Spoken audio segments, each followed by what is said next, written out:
নামাজের মধ্যে আয়াত তেলাওয়াত করে চিল্লা দিয়া দুনিয়া থেকে বিদায় হয়ে গেছে। যাদের নেকের পাল্লা ওজন হয়ে যাবে আমার মাওলা তাদেরকে জান্নাতের ফয়সালা দিয়া দিবে, আর যাদের নেকের পাল্লা হালকা হয়ে যাবে গুনার পাল্লা ভারী হয়ে যাবে ফাউম্মুহু হাবিয়া, আল্লাহ পাক তাদেরকে হাবিয়া জাহান্নামের ফয়সালা দিয়া দিবে। এখন আল্লাহ পাক নিজেই প্রশ্ন ওয়ামা আদরাকা মা হিয়া, তোমরা কি জানো হাবিয়া কোন জাহান্নামের নাম? আল্লাহ পাক নিজেই জবাব দেন নারুন হামিয়া। শোনো হাবিয়া এমন একটা জাহান্নাম যার ডাইনে আগুন, বামে আগুন, উপরে আগুন, নিচে আগুন। নারুন হামিয়া, আগুনের একটা গর্ত, আগুনের একটা মটকা, আগুনের একটা কুয়া। বাবারে সহ্য করতে পারবি? ওই আযাব তো কেউ সহ্য করতে পারবো না। ওয়াস্তাগীসু ইউগাসু বিমাইন কাল মুহলি ইয়াশবিল উযুহু বিসা শারাব ওয়া সাআত মুরতাফাকা। যখন জাহান্নামে পানি পানি করে চিল্লাতে থাকবে, তাদের সামনে ঘন কালো পুঁজ তাদের সামনে হাজির করা হবে। ওই পুঁজ এত গরম হবে, যখনই জাহান্নামের চেহারার সামনে পানি এবং পুঁজ নিয়ে আসা হবে, পানি এবং পুঁজের গরমে চেহারার চামড়াটা খুলিয়া জাফাত করে পড়িয়া যাবে। এরপর পানির তৃষ্ণা মিটবে না। যখন ডক ডক পানি এবং পুঁজ গিলিয়া খেয়া ফেলাইবে, পেটের মধ্যে গিয়া নারী বুড়ি সব জ্বালাইয়া পোড়াইয়া গলাইয়া পিছনের রাস্তা দিয়া জুব জুব করে ফেলাইয়া দিবে। আল্লাহ পাক কালামে পাকের মধ্যে ফরমান লা ইয়ামুতু ফিহা ওয়ালা ইয়াহইয়া, মানুষ মরবেও না, মানুষ বাঁচবেও না, জীবন বাহির হবে কিন্তু বাহির হবে না। বাবারে সহ্য করতে পারবি? ওই আযাব তো কেউ সহ্য করতে পারবো।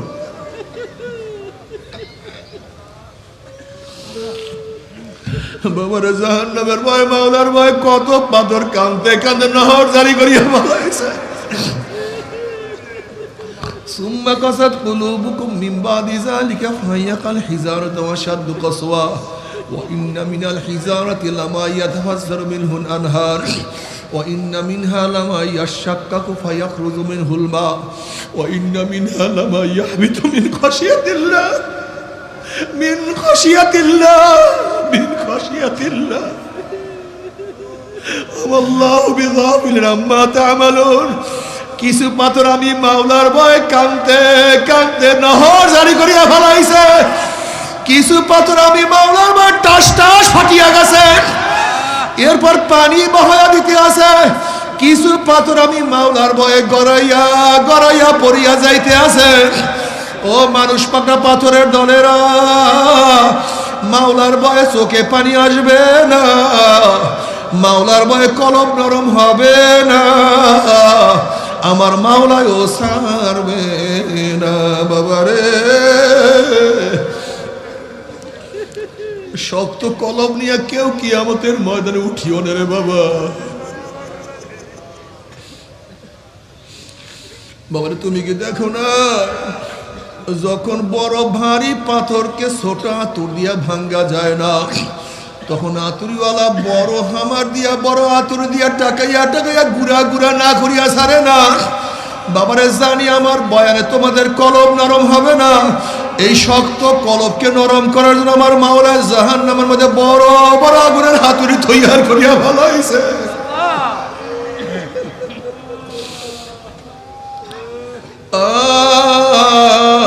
আইনাইয়া হাল্লা তাবকিয়ানে আলা জানবি,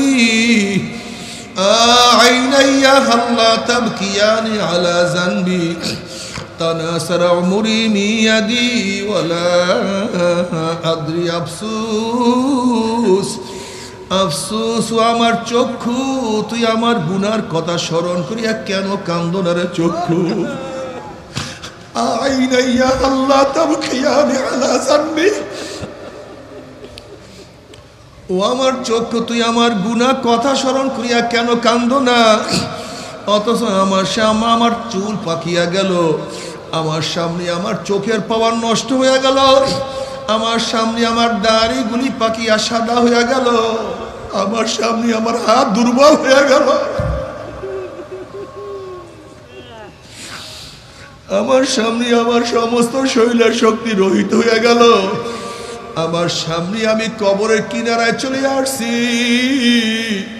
কিন্তু কোনো কিছু হিসাব মিলাইতে পারলাম না। আল্লাহ বাবারে, আমার জন্য দোয়া চাই, আমিও দোয়া করি। সবাই সবার জন্য প্রাণ খুলিয়া দোয়া করো,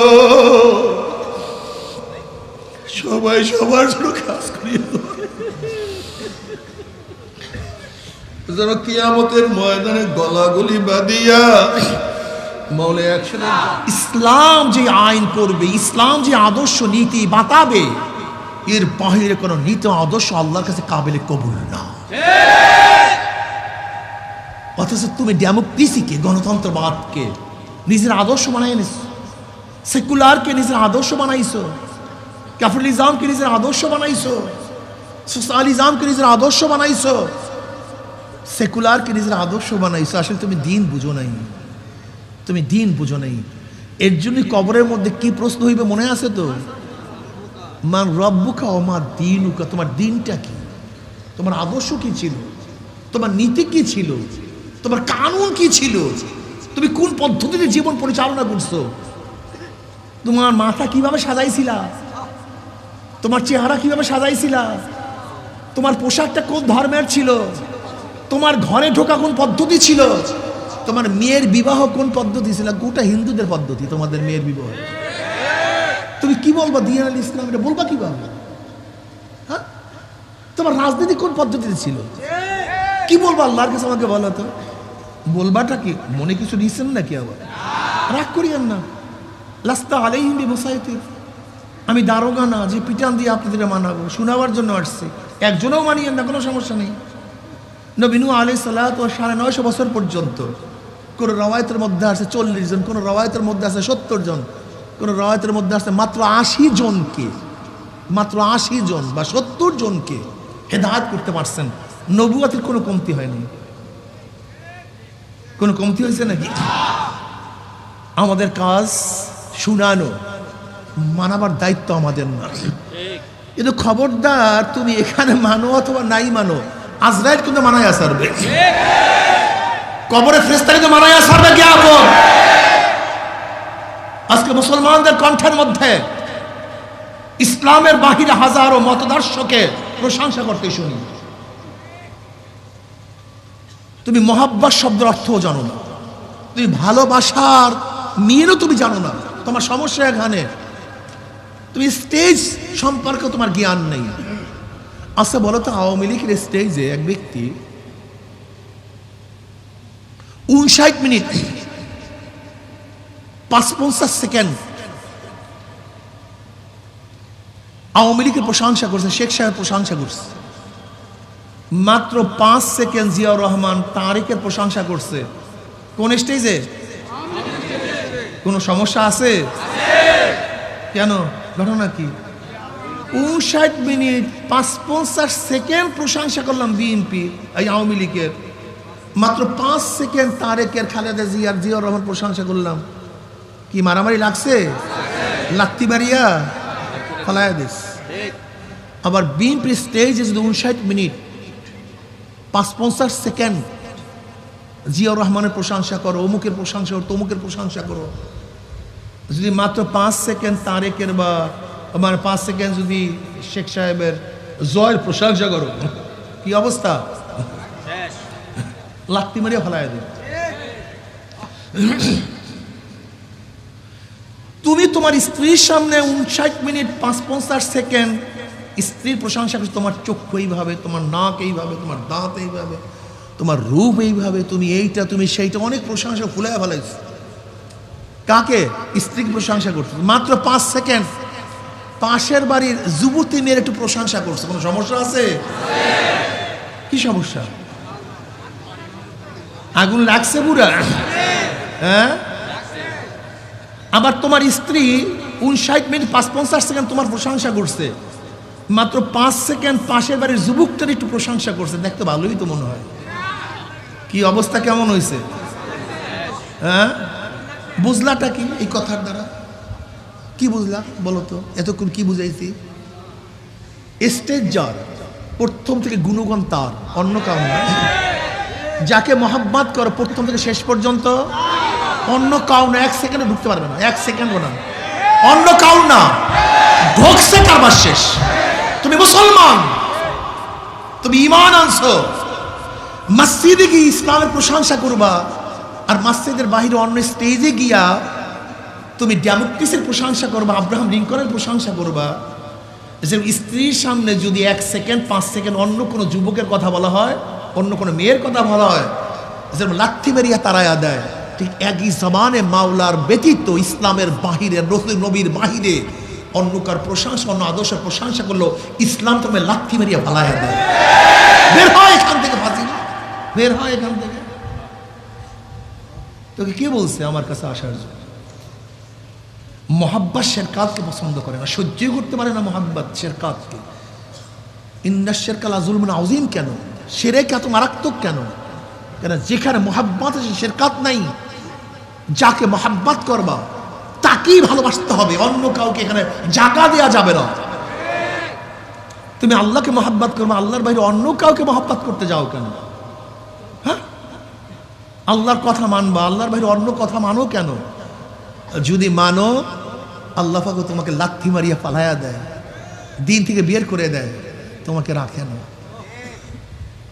মসজিদে গিয়ে আল্লাহু আকবার, আর মসজিদের বাইরে আব্রাহাম লিঙ্কন আকবর, মসজিদে আল্লাহু আকবার, মসজিদের বাহিরে মাউসুদুন আকবর, মসজিদে আল্লাহু আকবার আর মসজিদের বাহিরে বিএনপি আকবর, আওয়ামী লীগ আকবর, জাতীয় পার্টি আকবর, হবে না, হতে পারে না। মসজিদে আল্লাহু আকবার, মসজিদের বাহিরে আল্লাহু আকবার। এই কথা বলেন না কেন? আল্লাহু আকবারের এমন এক ধ্বনি যা শয়তান সহ্যই করতে পারে না। কোন শয়তান আল্লাহু আকবারের ধ্বনি সহ্য করতে পারে না, জানেন কি না? শয়তান কয় প্রকার? 2 প্রকার। আল্লাযী ইউওয়াসউইসু ফি সুদুরিন নাসি মিনাল জিন্নাতি ওয়ান নাস। শয়তান কয় প্রকার? কোন শয়তান আল্লাহু আকবারের ধ্বনি সহ্য করতে পারে না, কোন শয়তান না, না জিন শয়তান না মানুষ শয়তান। কোন এক দলের হঠাৎ করে এক ব্যক্তি আল্লাহু আকবারের ধ্বনি দিস, দলের লিডাররা কি বলছে? ধ্বনি আমাদের দলের না, এই আল্লাহু আকবার স্লোগান আমাদের না। তুমি ঠিকই বলছো, তুমি ঠিকই বলছো। আল্লাহু আকবার স্লোগান কোন মুশরিকদের স্লোগান নয়, আল্লাহু আকবার স্লোগান কোন বেঈমানদের স্লোগান নয়, আল্লাহু আকবার স্লোগান ইহুদিদের স্লোগান নয়, আল্লাহু আকবার স্লোগান মুসলমানদের স্লোগান। কি কথা ঠিক না? এই স্লোগান কোন মুনাফিকের স্লোগান নয়। যেমন আল্লাহু আকবারের ধ্বনিতে শাহজালাল ইয়ামানী রহমাতুল্লাহ আলাইহি রাজা গৌর গোবিন্দের তখ্ত তাউসকে তসনাস করে ফেলেছেন। আজকে আমরা আল্লাহু আকবারের ধ্বনি দিলে গোটা বেঈমানদের, গোটা শয়তানদের কলিজার মধ্যে আঘাত লাগবে, ভূমিকম্প সৃষ্টি হয়ে যাবে ইনশাআল্লাহ। নারায়ে তাকবীর। হয় নাই আল্লাহু আকবার জোরে মারতে হবে। শোনেন, শোনেন মিয়া, দেখবেন ওয়ার্কশপে গেলে কোন পিনের মধ্যে যদি জং পরে আটকিয়ে যায়, তখন ওয়ার্কশপওয়ালা কি করে? কেমনে খুলে? জোগানের মধ্যে লাগাইয়া হামার দিয়া, বড় মোটা হামার, ওজনওয়ালা হামার দিয়া হুম্মুর করে আমার বের হয়ে যায়। ঠিকই কলবের মধ্যে হাজারো শয়তান ঢুকছে। এই যে মৌলবী দেখেন না, মৌলবীকে কলবের মধ্যে কত গায়রুল্লাহ, মৌলবীকে কলবের মধ্যে কত গায়রুল্লাহ, পদের লোক। তোমার নেতা আমার নেতা, আরো জোরে আওয়াজ দাও, গোটা বেঈমানদের কাঁপিয়ে দাও। মুসলমান স্লোগান তুলছে, কাফেররা পালিয়ে যাবে ইনশাআল্লাহ।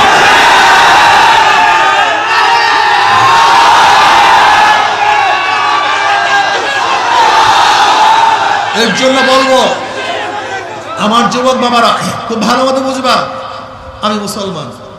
বেটা, চন্দন গাছ জন্মই হয় চন্দন হয়, সেগুন গাছের জন্মই সেগুন গাছ, মুক্তা জন্মই হয় মুক্তা হয়ে, কথা ঠিক না? হিরকের জন্ম হিরক, ডায়মন্ডের জন্ম ডায়মন্ড হয়েই হয়, পান্না চুন্নির জন্ম পান্না চুন্নি হয়েই হয়, মুসলমানের জন্ম মুসলমান হয়েই হয়। মোমেনের জন্ম মোমেন হয়েই হয়, আমরা বেঈমানরা কার কাছে মাথা নত করতে পারি।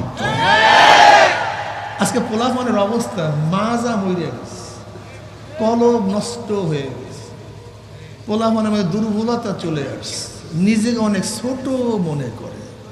বড় মোমেন সবচেয়ে বড়, মোমেন সবচেয়ে দামি। তাকাব্বুর মাআল মুতাকাব্বির তাওয়াজু। বেঈমানদের সামনে কিসের মাথা নত? বড় বেঈমানদের সামনে মাথা উঁচু করাটাই হলো এটা তাওয়াজু। আর তুমি কি করো? ফাসিকদের সামনে হুজুর হুজুর হুজুর হুজুর করো, আর আলেমদের সামনে যত বেয়াদবি করো, বেয়াকুফ থাকা। বেঈমানদের সামনে আশিদ্দাউ আলাল কুফফার রুহামাউ বাইনাহুম তারাহুম রুকআন সুজদান ইয়াবতাগুনা ফাদলাম মিনাল্লাহি ওয়া রিদওয়ানা। উঁচা করবা মাথা বেঈমানদের সামনে, মাথা নত করবা না। যদি বেঈমানদের সামনে মাথা নত করে ইসলাম দুর্বল হবে, ইসলাম করে ছোট মনে করবে। কি কথা ঠিক না? বেঈমানদের কোনো ছাড় নাই, কোনো ছাড় নাই ইনশাআল্লাহ। আল্লাহর জমিনে আল্লাহর হুকুমত কায়েম হবেই হবে ইনশাআল্লাহ। এখন এক হও, একসাথে থাকো। আলাইকুম বিল জামা। 5টা আঙ্গুল বিচ্ছিন্ন থাকলে শক্তি নেই, ঠিক না? যখন একসাথ হয়ে যাবে, ঠিক না? আমরা যারা যেখানে আছি সব এক সুতায় গাঁথতে হবে, এক মেজাজে আসতে হবে, বিচ্ছিন্ন থাকা যাবে না, এক থাকবে। এক আহলুস সুন্নাত ওয়াল জামাতের আকীদা যারা আমরা আছি, যারা হক পন্থায় আছি, হক রাস্তায় আছি, সবাই এক থাকবো, এক থাকবো, এক ও ন্যাক হয়ে কাজ করবো ইনশাআল্লাহ। কি রাজি আছেন ইনশাআল্লাহ? যদি আমরা সবাই এক হয়ে যাই, বিশাল শক্তি, আল্লাহ এত বিশাল শক্তি যা চিন্তাও করতে পারবো না। বেঈমানরা পাংলাতে বাধ্য হবে, ঠিক না? নিজেকে আগে গঠন করতে হবে, নিজেকে গঠন করতে হবে। হুয়াল্লাযী বাআসা ফিল উম্মিয়্যিনা রাসূলাম মিনহুম ইয়াতলু আলাইহিম আয়াতিহি ওয়া ইউযাক্কিহিম। তাসকিয়া নফস। কি নফস? কেবের দূর করতে হবে, রিয়া দূর করতে হবে, হাসাদ দূর করতে হবে, হুব্বেজা হুব্বে মাল দূর করতে হবে, কলবটাকে সাফ করতে হবে, পরিষ্কার করতে হবে। লা ইয়ানফাউ মালুন ওয়ালা বানুনা ইল্লা মান আতাল্লাহ বিকলবিন সালিম। সুস্থ পরিষ্কার। দেখো এইটার মধ্যে কোনো দাগ নাই, আছে নাকি দাগ? যদি নিপের কলমের নিপের পরিমাণও একটা দাগ থাকে, ফোঁটা থাকে, আর পরিষ্কার না, নাকি? ইল্লা মান আতাল্লাহ বিকলবিন সালিম, পরিষ্কার। যে কলমের মধ্যে নিপের দাগের পরিমাণও কোনো গুনাহ থাকতে পারবে না, নিপের দাগের পরিমাণ কোনো ময়লা থাকতে পারবে না, একেবারে স্বচ্ছ পরিষ্কার ভিতর। কিয়ামতের ময়দানে এই রূপের কোনো দাম নাই, চেহারার কোনো দাম নাই, গাড়ির কোনো দাম নাই, বাড়ির কোনো মূল্য নাই, তোমার ইলমের কোনো দাম নাই। আমি বড় বক্তা, আমি বড় পীর, আমি বড় লিডার, আমি বাদশা, আমি ফকিরের কোনো দাম কিয়ামতের ময়দানে নাই। লা ইয়ানফাউ মালুন ওয়ালা বানুনা ইল্লা মান আতাল্লাহ বিকলবিন সালিম। এ আমার ছাত্র বাবারা, এ আমার মুরব্বী বাবারা, পর্দালে মা বোনেরা, ওলামায়ে কেরাম, খুব ভালো মতো বোঝার চেষ্টা করো। যে তোলাবাদের মধ্যে, ওলামাদের মধ্যে আখলাক ভালো হওয়া উচিত ছিল, যাদের নামাজের মধ্যে খুশু খুজু হওয়া উচিত ছিল, আজকে নামাজের মধ্যে খুশু খুজু আমাদের মধ্যে নাই। আছে? কদ আফলাহাল মুমিনুনা আল্লাযীনা হুম ফি সালাতিহিম খাশিউন। কদ আফলাহা মাজি, কদ তাকিদের জন্য, তাহকিকের জন্য মাজি রাখে, ঠিক না? কদ আফলাহা, সফল কাম হয়ে গেছে, হবে তা না। কদ আফলাহাল মুমিনুনা আল্লাযীনা হুম ফি সালাতিহিম খাশিউন। ওই নামাজি সফল কাম হয়ে গেছে, ওই নামাজি কামিয়াব হয়ে গেছে, নামাজি মুক্তি পেয়ে গেছে, নামাজি তো জান্নাতে চলে গেছে। কোন নামাজি? ফি সালাতিহিম খাশিউন, যারা নামাজের মধ্যে খুশু খুজু, ভয় বিনয় সাথে নামাজ পড়বে। মাওলার সামনে দাঁড়াইছি, আমার মাওলায় আমার সামনে, পুলসেদের উপর দাঁড়ানো আছি, পিছনে আজরাইল, ডাইনে জান্নাত, বামে জাহান্নাম। না জানি কি হয়ে যায়, সব সময় ভীতির মধ্যে, না জানি নামাজ কবুল হইল না, না জানি আমার নামাজ মাওলায় পছন্দ করলো না। এক ব্যক্তি অনেক দামি দামি বাজার করে, কিন্তু মন বেজার। তাকে প্রশ্ন করা, তুমি এত সুন্দর সুন্দর বাজার করার পর মন কেন বেজার? ওই ব্যক্তির জবাব দেয়, দেখো আমি যার জন্য বাজার করতে আসি সে কি পছন্দ করবে কি না? আমি তো আমার অনুযায়ী বাজার করি, কিন্তু যার জন্য করি সে কি পছন্দ করবে কি না? ঠিক আমি তো আমার সাধ্য অনুযায়ী নামাজ পড়ি, কিন্তু যার জন্য পড়ি সে কি পছন্দ করবে কি না? আমি তো সাধ্য অনুযায়ী রোজা রাখি, কিন্তু যার জন্য রাখি সে কি পছন্দ করবে কি না? যেই মাওলার সামনে দাঁড়ায় সেই মাওলা আমাকে পছন্দ করে কিনা খবরদার। হিসাব নিকাশ না মিলাইয়া কেউ মাওলার কবরে যাইও না। ওমর ইবনে খাত্তাব রাদিয়াল্লাহু ফরমান, হাসিবু ক্বাবলা আন তুহাসাবু, তোমার কাছে হিসাব নেওয়ার আগে তুমি তোমাকে হিসাব নাও। ওরে চক্ষু, তুই কি গুনার দিকে বেশি তাকাইছো না নেকের দিকে বেশি তাকাইছো? ওরে কান, তুই কি গুনার আওয়াজ বেশি শুনছো না নেকের আওয়াজ বেশি শুনছো? ওরে জবান, কত নেকের কথা বলছো, কত গুনার কথা? ওরে হাত, কত মদের পেয়ালা ধরছো, কত সুদ গ্রহণ করছো, কত ঘুষ গ্রহণ করছো? ওরে হাত, কত চুরি করছো, কত ডাকাতি করছো? ওরে হাত, কত খুন করছো, কত জুলুম করছো? অন্যায়ভাবে কত মহিলার গায়ে হাত লাগাইছো? ওরে পাও, তুই কি নেকের দিকে বেশি হাঁটছো না গুনার দিকে বেশি হাঁটছো? ওরে গুনাহ যা করছো তওবা করতে পারছো কি পারো নাই? আবার তওবা যা করছো আমার মাওলায় মাফ করছে কি করে নাই? খবরদার হিসাব নিকাশ না মিলাইয়া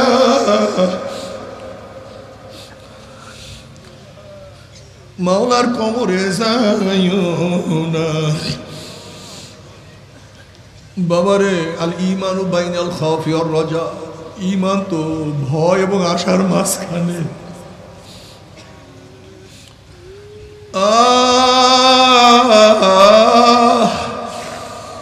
বাবারে, আল্লাহ তুমি মাফ করিয়া দাও। নবী ইব্রাহিম আলাইহিস সালাতু ওয়াস সালাম মাঝে মাঝে মাওলার ভয়ে কলবের মধ্যে এমন কম্পন সৃষ্টি হইতো, অনেক দূরের থেকে কলিজার আওয়াজ পাওয়া যাইত। মাঝে মাঝে মাওলার ভয়ে বেহুশ হইয়া পড়িয়া যাইতেন। আল্লাহ পাক রব্বুল আলামিন জিবরাইলকে বলেন, যাও জিবরাইল, আমার খলিলের কাছে প্রশ্ন করো, কোন বন্ধু কি বন্ধুর ভয়তে বেহুশ হইতে পারে নাকি? সে তো খলিলুল্লাহ, সে তো আমার বন্ধু, সে কেন আমার ভয়ে বেহুশ হয়? জিবরাইল আলাইহিস সালাতু আল্লাহর খলিলের কাছে প্রশ্ন করলেন, সালাম জানাইলেন এবং বললেন, খোদ মাওলা নিজেই প্রশ্ন করছে, কোন বন্ধু কি বন্ধুর ভয়তে বেহুশ হইতে পারে নাকি? ইব্রাহিম খলিলুল্লাহ বলে, ভাই জিবরাইল, আমার যখন পদস্খলনের কথা মনে পড়ে, কিয়ামতের কথা মনে পড়ে, মিজানের কথা মনে পড়ে, পুলসরাতের কথা মনে পড়ে, তখন আল্লাহর সাথে আমার সম্পর্ক আছে, আমি সব ভুলিয়া যাই, আমার কোনো কিছু মনে থাকে না। লাজমা ওয়ালা আবদি খাউফাইনি ওয়ালা আমনাইনি, মান খাফানি ফিদ দুনিয়া আমিনতু ইয়াউমাল কিয়ামা ওয়া মান আমিনানি ফিদ দুনিয়া খাফতু ইয়াউমাল কিয়ামা। আল্লাহ পাক হাদিসে কুরসির মধ্যে ফরমান, আমি আমার বন্দার উপরে দুইটা ভয় এবং দুইটা অভয়কে একত্রিত করি না। যারা দুনিয়ার মধ্যে আমি মাওলাকে ভয় করবে, মওয়াতে আর কোনো ভয় নাই, কবরে আর কোনো ভয় নাই, কিয়ামতে কোনো ভয় নাই, মিজানে কোনো ভয় নাই। ওয়া ইন মিনকুম ইল্লা ওয়ারিদুহা কানা আলা রাব্বিকা হাতমান মাকদিয়া সুম্মা নুনাজ্জিল লাযিনা তাকাউ ওয়া নাযারুজ জালিমিনা ফিহা জিসিয়া। 30,000 বছরের পুলসিরাত, চুলের চেয়েও চেকন, তলোয়ারের চেয়েও ধার, বিজলির মতো পাড়ি দিয়া মাওলার জান্নাতে চলিয়া যাবা। কিন্তু যদি দুনিয়ার মধ্যে আমার মাওলাকে ভয় না করো, মওয়াতে ভয়, কবরে ভয়, কবরের মধ্যে এমন ভয় যা চিন্তা করতে পারবে না। কোন কোন নাফরমানের কবরের দুই পাশের মাটি এত জোরে চাপ মারবে, আজকে তোমার মধ্যে আমার মধ্যে কবরের কোনো ভয় নাই। তুমি কি বুখারীর মধ্যে রওয়ায়াত দেখো নাই? আসমা বিনত আবু বকর রাদিয়াল্লাহু আনহুমা ফরমান, নবী আলাইহিস সালাতু ওয়াস সালাম খুতবা দেওয়ার জন্য, ওয়াজ করার জন্য দাঁড়াইলেন। নবী আলাইহিস সালাতু ওয়াস সালাম যখনই কবরের বয়ান শুরু করলেন, দাজ্জাল মুসলিমুনা দাজ্জাতান, মুসলমানদের মধ্যে এমন পেরেশানি, এমন চিল্লা চিল্লি, এমন কান্নাকাটি শুরু হয়ে গেছে। এত আওয়াজে কান্না শুরু করছে, এত চিল্লা চিল্লা শুরু করছে। নাসাই রওয়ায়াতের মধ্যে আসছে, রাবি বলেন মুসলমানদের চিল্লা চিল্লির কারণে নবীর বয়ান আমি শুনতে পাইতেছিলাম না। যখন বয়ান শেষ, সবার চিল্লা চিল্লি শেষ, আমি কাছের একজনকে প্রশ্ন করছি, নবী এমন কি বয়ান করছেন সাহাবাদের মধ্যে এই অবস্থা চলতে আছে? তখন ওই ব্যক্তি বললেন, নবী বয়ান করছেন অচিরি কবরের মধ্যে দাজ্জালের ফিতনার সম্মুখীন হইতে হবে। শুধু এই বয়ান শোনার সাথে সাহাবাদের মধ্যে কান্নার রোল পড়িয়া গেছে। তারা কবরের ভয়ে কত কান্না কাঁদতেন, আর তোমার আমার কবরের চিন্তায় চোখে পানি নাই। তোমার সে আমার সে বড় বেয়াকুব বদনসিব আর কেউ হইতে পারে না। নবী আলাইহিস সালাতু ওয়াস সালাম আম্মা জান আয়েশা সিদ্দিকা রাদিয়াল্লাহু তাআলা উরুর উপরে, রানের উপরে মাথা দিয়ে আরাম করতেছিলেন। আম্মা জান আয়েশা সিদ্দিকা রাদিয়াল্লাহু তাআলা কাঁদতে আছেন, কিয়ামতের মুরাকাবা করেন, চিন্তা করতে আছেন আমার উপায়টা কি। ঝরঝর করে পানি পড়তে আছে। নবী আলাইহিস সালাতু ওয়াস চেহারা মুবারকে পানি পড়িয়া গেল। নবী আলাইহিস সালাতু ওয়াস চোখ মেলিয়া দেখেন আয়েশা কান্দে, চেহারা পরিবর্তন হয়ে গেছে, লাল হয়ে গেছে। নবী আলাইহিস সালাতু ওয়াস সালাম বললেন, আয়েশা কি হয়েছে, তুমি এত বেশি কেন কান্নাকাটি করতে আসো? আম্মা জান বলছি, ইয়া নবী আল্লাহ, ইয়া রাসূলুল্লাহ, কিয়ামতের ময়দানে যখন ইয়াউমা ইয়াফিরুল মারউ মিন আখিহি ওয়া উম্মিহি ওয়া আবিহি ওয়া সাহিবাতিহি ওয়া বানি, যেই দিন আপন ভাই ভাই পরিচয় দেবে না, মা ছেলের খবর নেবে না, ছেলে মার খবর নেবে না, বাবা ছেলেকে সাহায্য করবে না, ছেলে বাবাকে সাহায্য করবে না, সবাই নাফসি নাফসি নাফসি নাফসি করতে থাকবে। সেই মুহূর্তে আপনি কি আমাদেরকে পরিচয় দিবেন না? তখন নবী আলাইহিস সালাতু ওয়াস সালাম বলেন, আয়েশা রে, তিনটা জায়গায় এরকম হবে যখন প্রত্যেককে নিয়ে ব্যস্ত হয়ে যাবে। যখন আমল নামা উড়া শুরু করবে, প্রত্যেকে ব্যস্ত হয়ে যাবে, আমার আমল নামার ডাইন হাতে পড়ে না, অন্য কোনো ঘটনা ঘটিয়া যায়। যখন মিজানের কাছে, পাল্লার কাছে যাবে, যখন মিজানের কাছে যাবে, মিজানে উঠবে, উঠতে গিয়ে ব্যস্ত হয়ে যাবে, আমার নেকের পাল্লা ওজন হয় না, গুনার পাল্লা ভারী হয়ে যায়। যখন পুসরাতের কিনারায় যাবে, কার হুঁশ থাকবে না, এই পুসরাত পারিতে পারবো কি পারবো না, আল্লাহ মাফ করিয়া দাও। সেই কিয়ামতের চিন্তা তোমার মধ্যে আমার মধ্যে নাই। তোমার সে আমার সে বড় বদনসিব আর কেউ হইতে পারে না। বাবারে, তুমি আমি কি চিন্তা করি, কত আল্লাহওয়ালারা, কত বুজুর্গরা, ফাআম্মা মান সাকুলাত মাওয়াজিনুহু ফাহুয়া ফি ঈশাতিন রাদিয়া ওয়া আম্মা মান খাফফাত মাওয়াজিনুহু ফাউম্মুহু হাবিয়া। এই আয়াত তেলাওয়াত করে চিল্লান দিয়ে দুনিয়া থেকে বিদায় হয়ে গেছে।